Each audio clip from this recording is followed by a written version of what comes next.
I want to tell you guys why I first got into comedy. It's actually my granddad, who was easily the funniest person I ever met. He sometimes didn't realise he was the funniest person in the world, though, and that's why I loved him.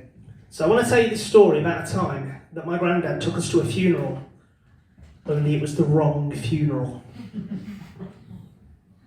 So, there we are, we're sitting there one day and he comes into the room and he shouts, "We need to go to Ireland!" Like we're going on some sort of mythical quest. Why do we need to go to Ireland? We're going to a funeral. I'm like, oh, well, okay, well, whose funeral are we going to? John's. Who's John? I went to school with him. At this point, my granddad was like 80 odd years old, so he clearly hadn't seen the guy for a while. But anyway, we went to Ireland, because if you didn't know it, when Irish funerals happen, basically, you die, and then you get buried like the next day, so there's no hanging around. So we've flown over there. We then drove for about 2.5 hours from Dublin Airport, which is obviously now it's gone to the complete opposite side of Ireland. Turn up at the church only to realise we've got the wrong day.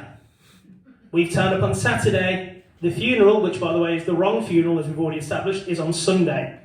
And I'll tell you now how we established that the funeral on Sunday was the wrong funeral. After sitting there for an hour, and then standing, and then kneeling, and then sitting, and then standing, and then kneeling, because we're Catholic, and that's what we do. We went back to this house, met the widow, lovely old lady. My granddad went and had a chat with her. He came back, and he sat next to me, he sat next to my brother, he sat next to my mum, and he went, "We're at the wrong house. But the quiche is fucking lovely, isn't it?" It was at that point that we banned my granddad for life from going to any funeral until his own.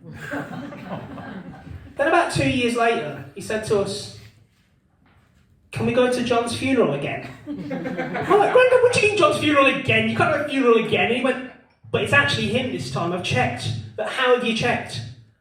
"Well, the last John, I didn't know his surname, but this one is definitely John Fitzpatrick."